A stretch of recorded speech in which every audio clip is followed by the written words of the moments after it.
extend. We don't have the answers to this. We don't know what happens after. But we're going to take a crack at it. Because something interesting happened to me over the last couple of weeks, which I think is worth sharing. I think it would have been, for whatever reason, I keep thinking of John and Annabelle. In the spring of 2009, I have this vivid memory of speaking about this passage. And I wouldn't have called it a sermon then, I would have called it a message, because I was trying to convince myself that I wasn't religious. So I gave a message about the Good Samaritan with this little congregation that a group of us had started. And I remember in delivering that, preparing and delivering that it shocked me. Because I had given a talk about this in college, which would have been probably 2003, and I was sure that I knew the point. I knew the punchline. I knew the call to action. So as I reread it in 2009, I was knocked over to learn what was really going on. By that point, I had done the majority of seminary, so I understood how to sort of get at some of the historical context, and I could read it in the original languages, and it bowled me over to realize sort of what was going on.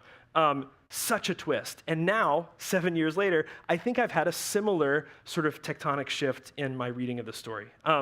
So 3 entirely different sermons and points of view and calls to action, all from the same story, which this is the nature of parables, as we've been discussing for a few weeks now, that as we bring ourselves to them, as we color them in with our experiences, we're drawn into this living and transformative engagement with the story, that it's not a flat, static meaning. So at one point, probably at the beginning of this week, this sermon was like 45 minutes long, but thankfully, I've edited that down.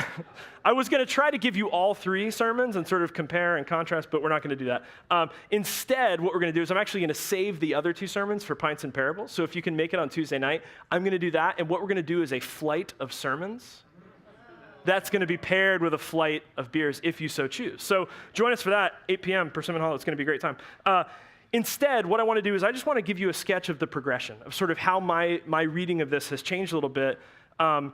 But I'm not going to go into any of the sort of in-depth context or detail, which is tough for me because that's the stuff that really makes me feel like such a nerd. I love it. But first, I want to set the stage with what I think is a crucial piece for us to understand the progression. So this story is a brilliant example of Jesus' chops as a storyteller. He employs what's called the rule of 3. You guys know this because you use it in jokes. A priest, a monk, and a rabbi walk into a bar.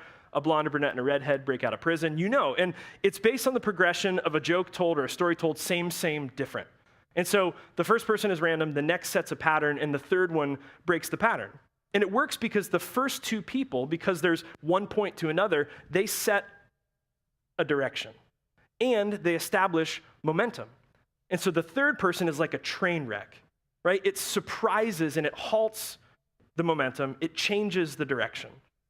And this is one of the most important ingredients, I think, in the story. And actually, that movement itself, that progression, I think is ultimately what frames what I think is the most powerful sort of call to action in the reading tonight. So when I was in college, what I would call the first sermon would be get off your ass and love your neighbor. And I think this is what Waylon said, right?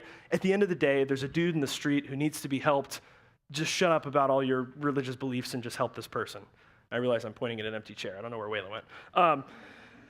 But you have to remember, get off your ass and love your neighbor. This is 15 years before, like, cursing in a sermon, Ben, or like LGBTQ support, or like having, a little bit of whiskey in a coffee cup to ease my sore throat, right? This was edgy.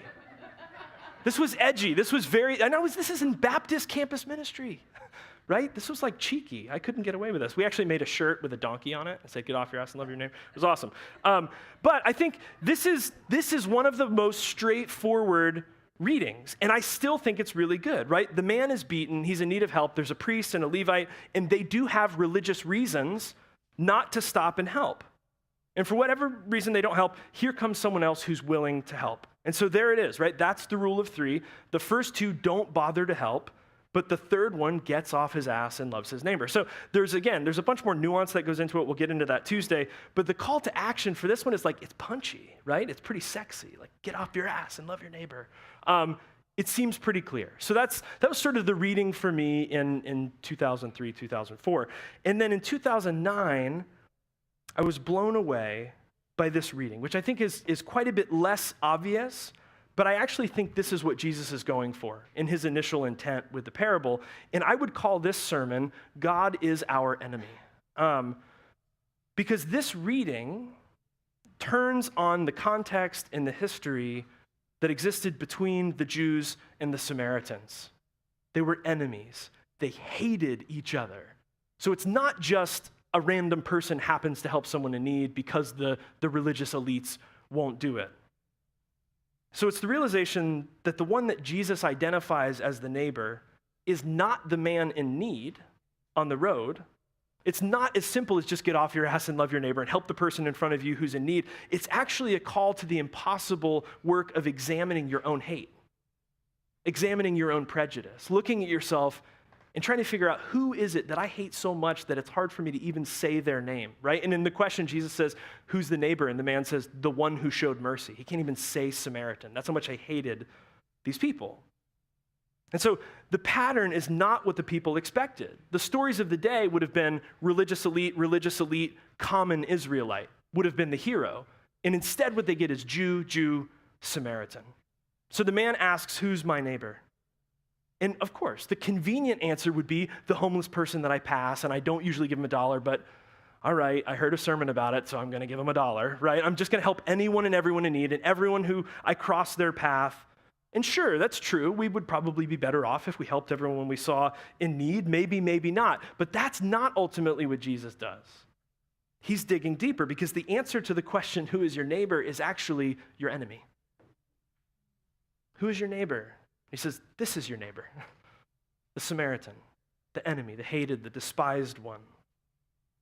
So, as you can imagine, both times these readings sort of rocked my conceptions of God and faith and neighbor. And the reading that took me by surprise over the last couple weeks has done the same thing. And I would simply title the sermon for tonight, Good. Because I think it's sort of for me is a play on the title that the parable has been given by the Christian tradition, even though this title doesn't actually show up anywhere in the text. And that's the Good Samaritan. This is sort of what the story is called in the tradition. But the phrase actually doesn't ever show up in Jesus' language about the parable. But I want to begin first with a brilliant adapted reading that I came across a few weeks ago from an author and pastor called Nadia Bolz-Weber. Annabelle is going to come and read this for us. So this is the parable of the Good Samaritan, I'll say adapted, maybe updated for us.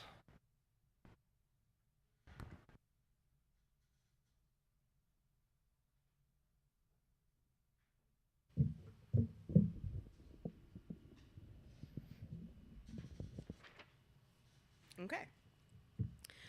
A man was traveling on the road from Jerusalem to Jericho when a group of robbers or terrorists or racist cops attacked him by a suicide bomb or an AR-15 assault rifle or by shooting him as he lay on the ground. And they left the man for dead outside the airport or on the floor of the gay nightclub or in his car next to his girlfriend or along the route of the protest march. And the entire assault was captured on a bystander's cell phone and immediately uploaded to Facebook within seconds. A progressive young pastor walks by and is so absorbed in watching the video of the attack and formulating his perfectly articulated outrage for the following week's sermon that he doesn't even see the beaten man that is literally right next to him. He wants so badly to be the good ally that he misses an opportunity to show compassion to an actual human being right in front of him. Then, a director of a nonprofit walks by and is too burdened by the way in which she herself is complicit in the availability of the weapon, or the bad conditions of the road, or the rigged economic system that contributed to the man traveling alone on an unsafe road, that she chooses to not even look up from her Poetry Almanac app, and she too missed the chance to show mercy. Now, by the time these two have passed the man, hundreds of thousands of people have left horrible comments on the video of his assault, either in turn expressing racist thoughts about why it was his own fault, or rants about the Second Amendment. And then a minute later, we are all posting comments about how this is all about robbers when suddenly Salon.com has reposted the Facebook video of the assault along with an article titled, Why Everything You Think About Robbers is Wrong. And then 1 minute later, Salon.com Salon.com posted a Facebook video about the assault along with an article titled, The Problem with Commenters. So now, by the time the Samaritan comes along and sees a man who was robbed and assaulted, gives him water and a Cliff Bar, dresses him his wounds, gives him a ride to a hotel, stays a night with him to make sure he is okay, and pays a Marriott bill in full. Well, by this time, the media has already posted thousands of articles about how often these attacks happen, and there's a 24-hour news cycle that shows a video of his assault over and over, and Huffington Post and CNN and Slate have all now told the story of the assault from every angle imaginable. It's all anyone is talking about, so it starts to feel like it's all there is. But then you realize there is absolutely no mention of the Samaritan. They never once mention the kindness. Violence is highlighted, and mercy and generosity are ignored because mercy and generosity make bad news.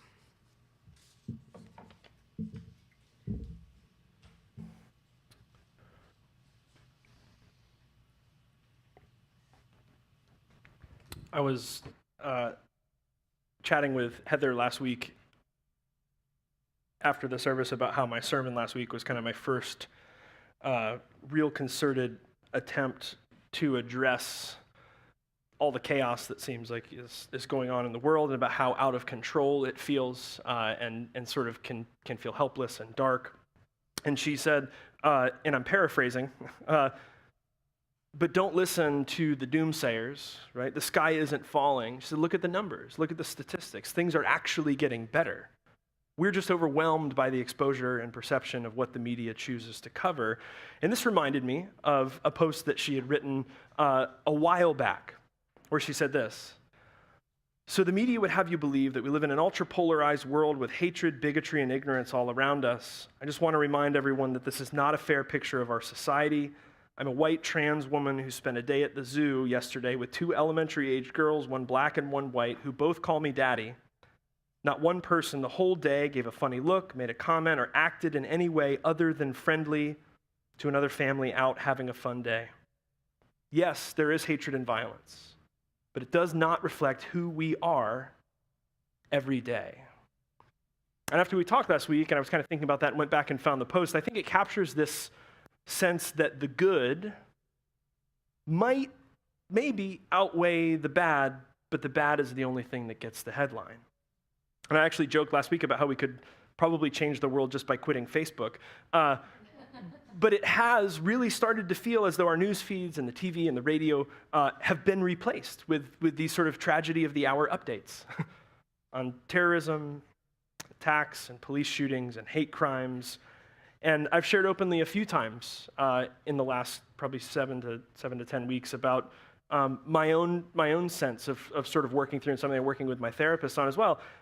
Compassion fatigue, how even though, and I'm so grateful that this congregation doesn't pressure me to get up in the wake of every tragedy, which is now every single week, with some sort of magic words or a healing prayer or a sermon that really changes things, but that at the same time, that pressure is actually sort of implicit, because I also can't get up and say nothing.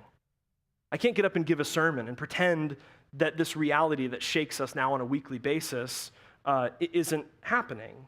And so that fatigue is real. Just having to live with that week after week after week. And it gets to the point where you feel like you've got nothing really insightful or helpful to offer.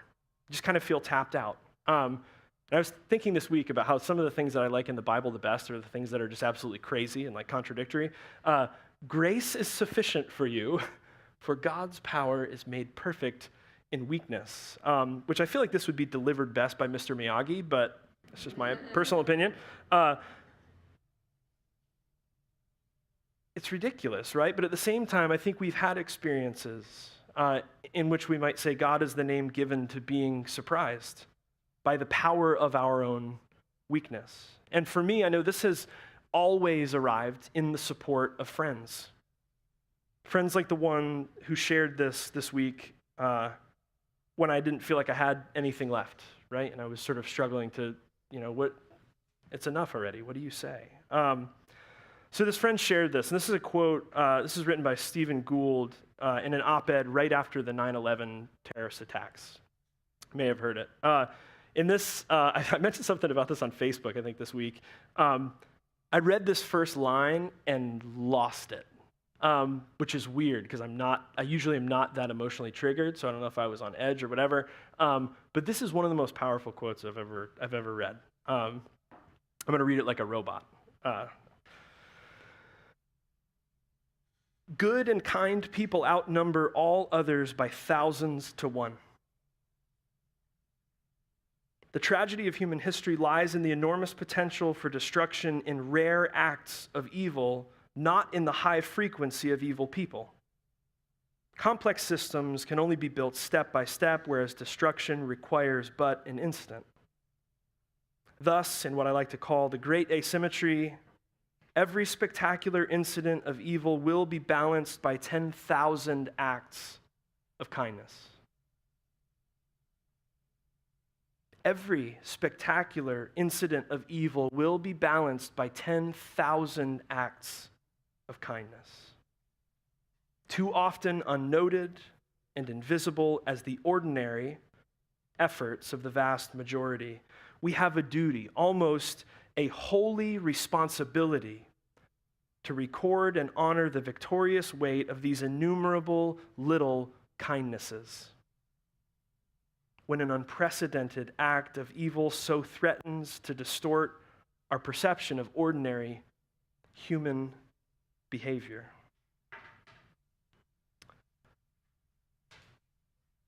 So, the sermon that has shaken me now,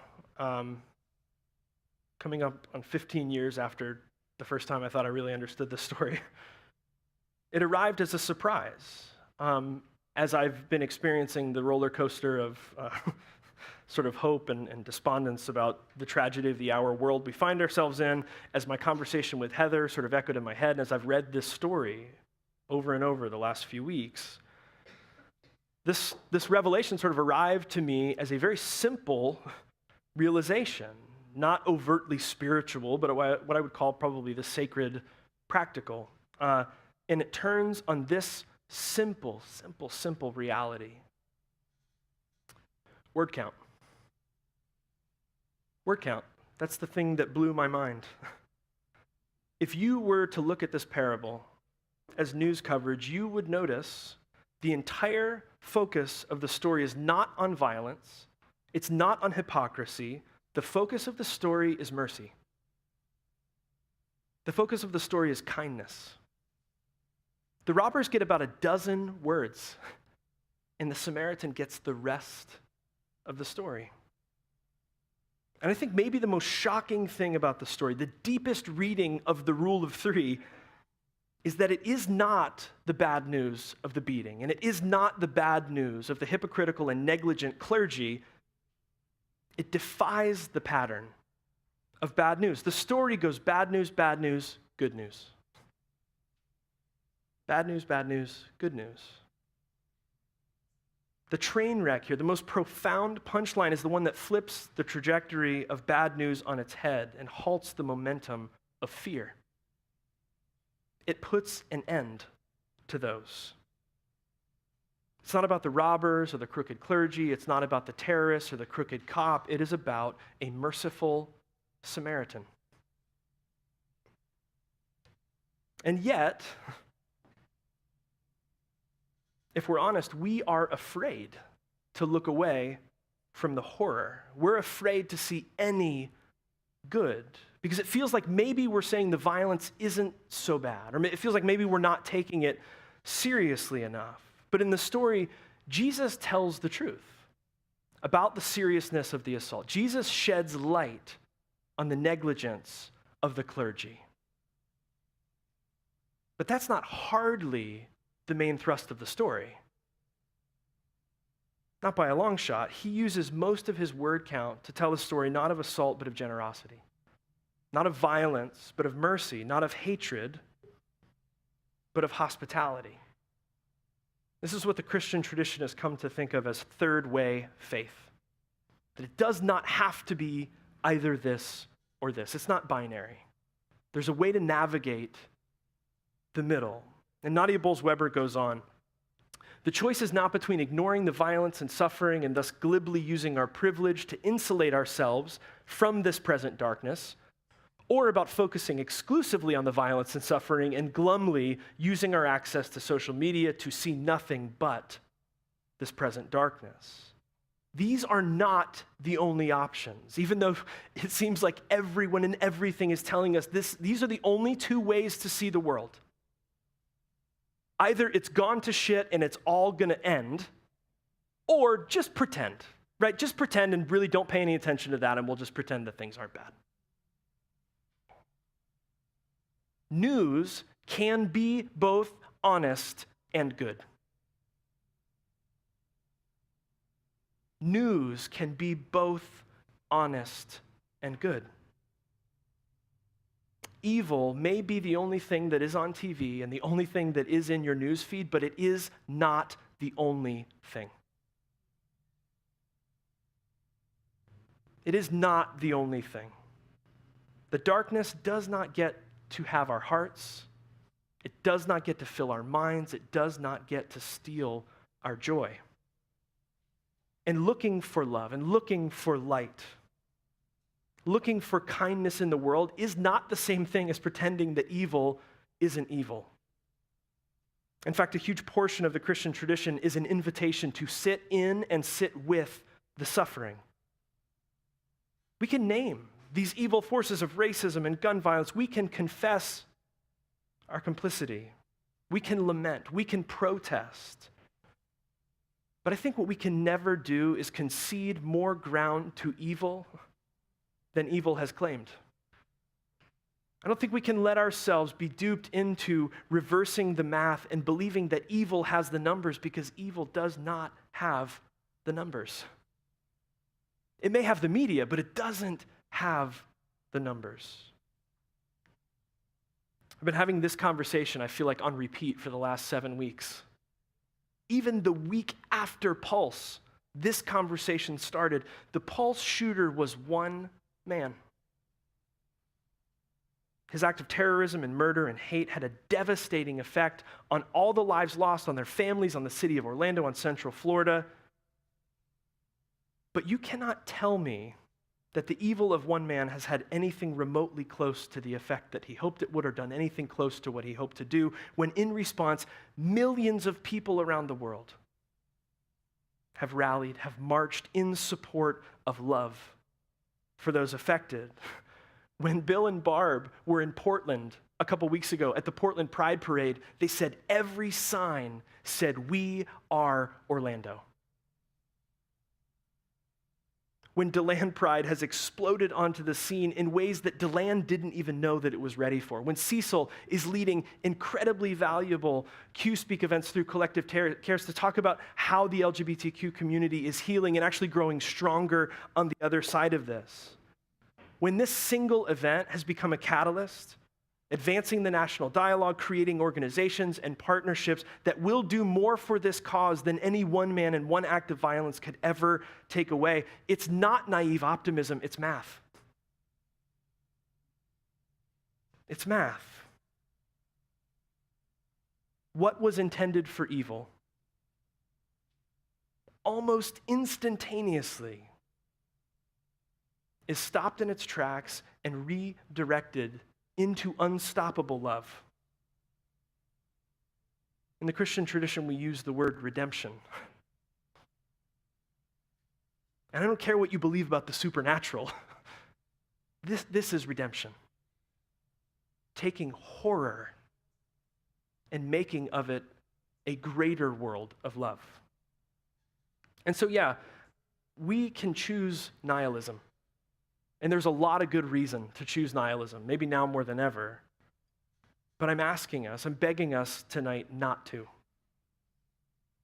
Not when there's still hope for a world of love that is being born in the name of God. The harder evil rages, and it is raging, the more it reveals how truly pathetic it is. And so as an act of defiance, I want to invite us to shift the balance, to overwhelm the misreported presence of goodness and healing and kindness, to overwhelm these stories of tragedy with stories of goodness. What if we performed an act of kindness, or we told a story about an act of kindness for every news report or social media post that we read about tragedy? What if we went a step further and we sat down and actually documented every act of kindness we can recall in the last week? If Stephen Gould's math is right, we need 10,000, but I think the good news is we've got more than that in this room. If we actually think about each of these tiny little acts of kindness, because the world is not a parable of robbers. This world is a parable of random acts of kindness which reveal the deepest, truest, most absolute, and ultimate goodness that we call by the name of God. So, of course, we have to name evil for what it is. We have to root out the racism within us. We have to hold our prejudice and fear in the light of love. We have to fight for justice.